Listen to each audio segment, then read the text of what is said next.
Greetings, greetings, greetings. Moodog from Moodog's Frugal RCs and more. We are in the research kitchen today, taking another look at the Kmise 12066. This is the Okoume wood solid top ukulele in concert size.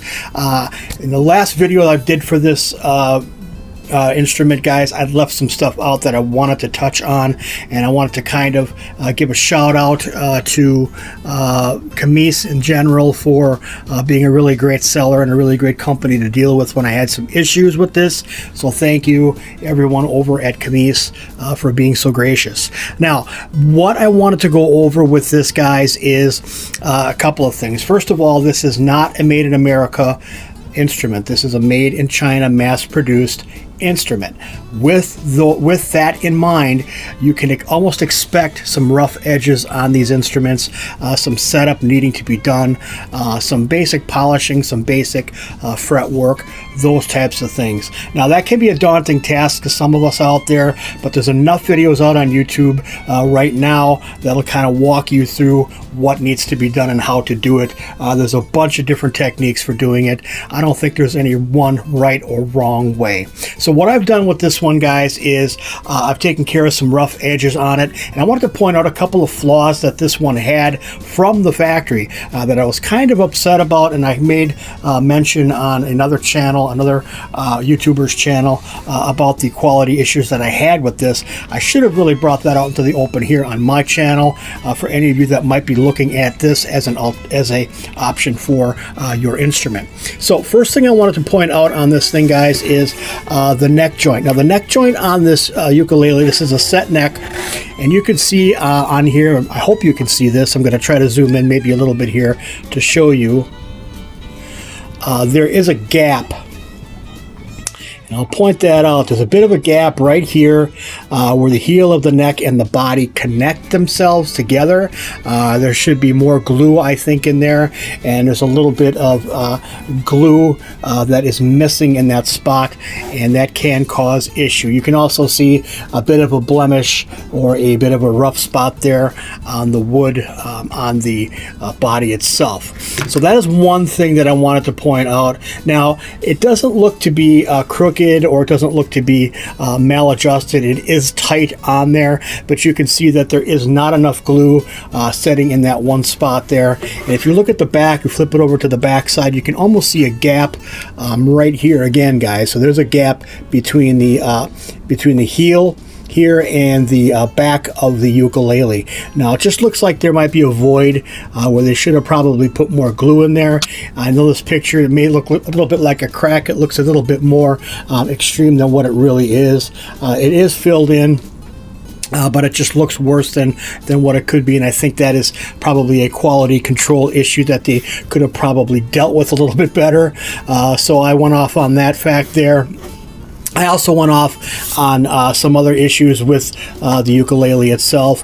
One being the frets on here were absolutely razor sharp. So what I've done in lieu of that is taken a small file and gone ahead and filed this whole edge down from the first fret all the way down to where it meets the body and beyond onto the body, and carefully rounded those sharp frets off on both sides here, guys. You can see this side as well. I've rounded the frets off, and they're nice and smooth. And then I went ahead and I took some triple aught steel wool, and I went over the whole fretboard, frets and all, as well as the walnut fingerboard itself, and polished everything up really nicely to get a nice sheen and a nice feeling surface on those frets. I don't see any high frets on here at all. I ran a straight edge across here, and everything looks to be pretty level, so that's a good thing. But that's one of the things you can probably expect, especially from a instrument that may have been sitting in a shipping container for a period of time and experiencing a vast array of different humidity levels. Sometimes what happens is these fingerboards will shrink and cause these wire frets to actually stick out and act like little spears on the edge. So I had to take a little bit off of there, but everything seems to be really nice feel feeling. The headstock itself, guys, had some gouges in it. I had a gouge right here in the center, and I had some gouges up on top. So I did my best to take some 320 grit sandpaper and go over that really gently, try to take some of that down. In the process of doing that, I rubbed the Kmise logo off of there, which is nothing more than a transfer decal. There's skimping corners on this in pretty obvious spots, and that's one of the corners that they skimped. I have a student level concert ukulele from Kmise that actually has a inlaid logo up on top here, so I think they could have probably just as easily threw the inlaid logo on this one as well, maybe charge you a couple extra $3 or $4 whatever for the ukulele and call it a day. So that's one of the gripes I have right now. The logo actually rubbed off there quite easily, and I was being very gentle in that area to make sure that I wasn't harming anything.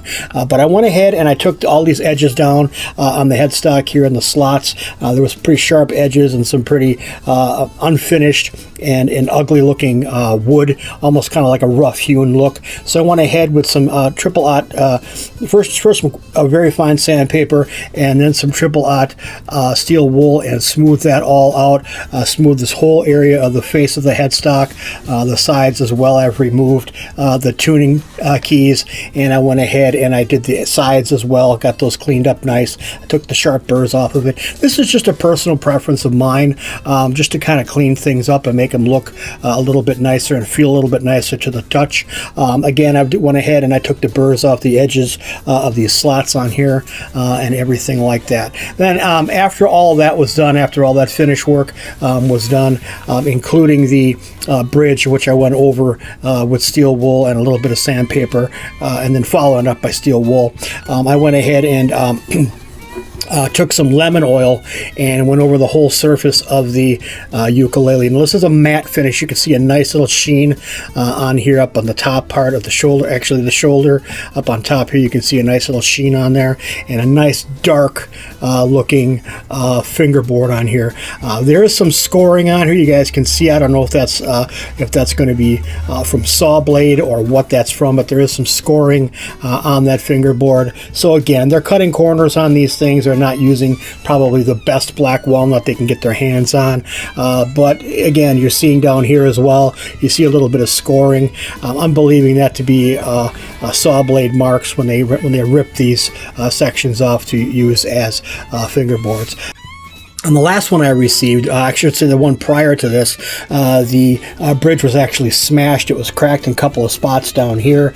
This is a slotted type bridge where you can actually just tie a knot in the string and then run it up through the slot and then run it down over the bridge. This is a compensated bridge as well.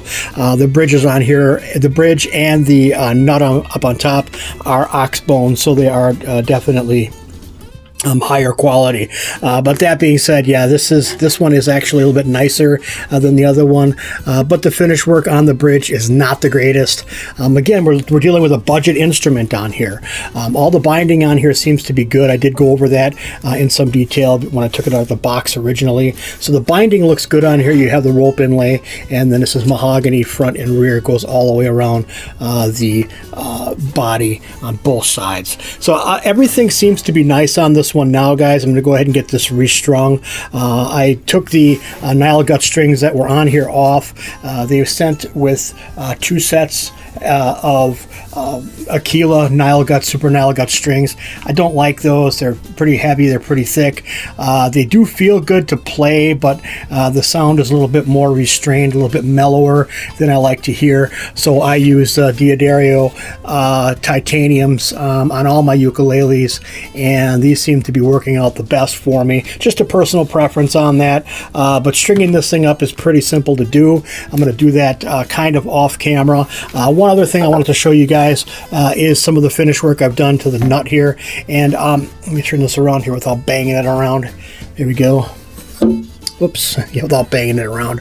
I went ahead and I took some files that I purchased on Amazon.com, and it comes in a little kit like this with sandpaper.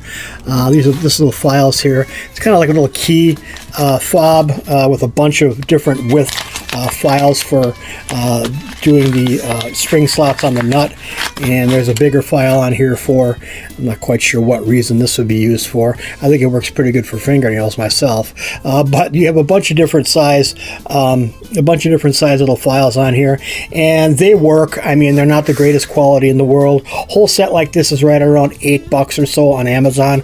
I'll post a link for this if you guys want to check this out as well.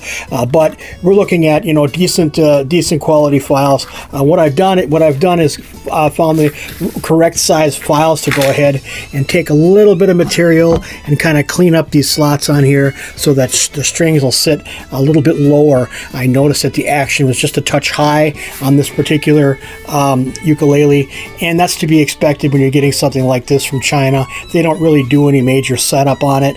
They pretty much just, you know, throw whatever they have in stock in as far as the nut and the saddle, and you're left to make those adjustments to your own liking.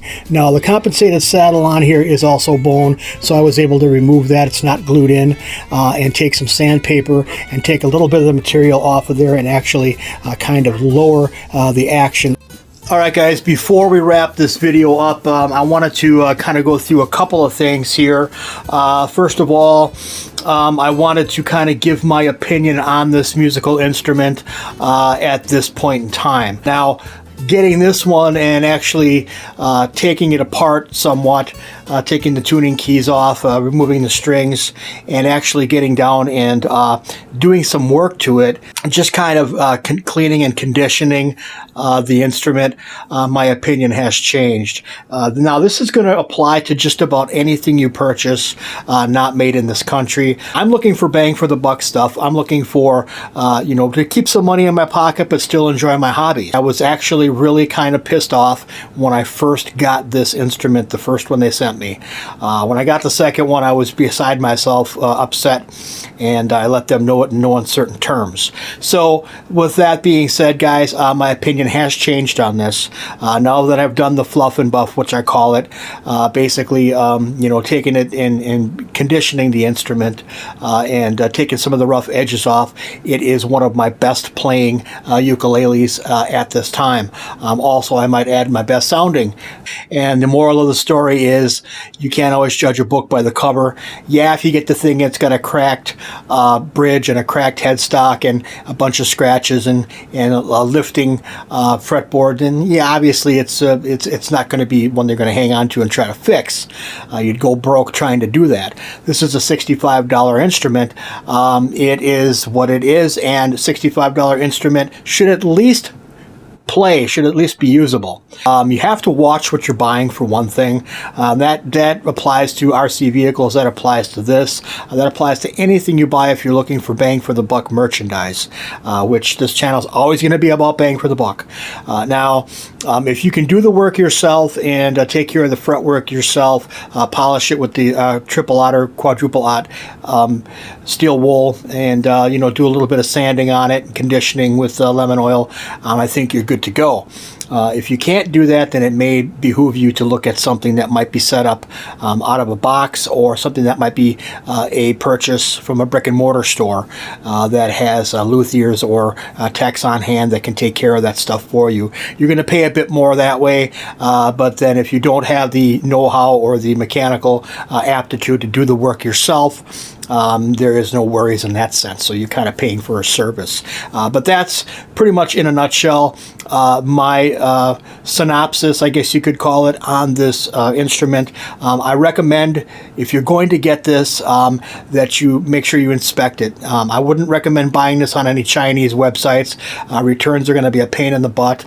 If you can get this, get it on Amazon. I'll post another link in the description for you guys to check it out. And make sure that you're inspecting it for any physical damage that might hinder its performance. If it's basically just going to be, you know, smoothing out some rough edges, that type of thing, and you guys are up to doing that, I recommend this instrument for the money that you're spending. It's a nice complete package. Everything you need to get going playing ukulele on a really decent solid top instrument, very nice looking as well. That's it for this video, guys. If you like it, give it a thumbs up. If you don't, give it a thumbs down. We'll see you all in the next one, and God bless the Republic.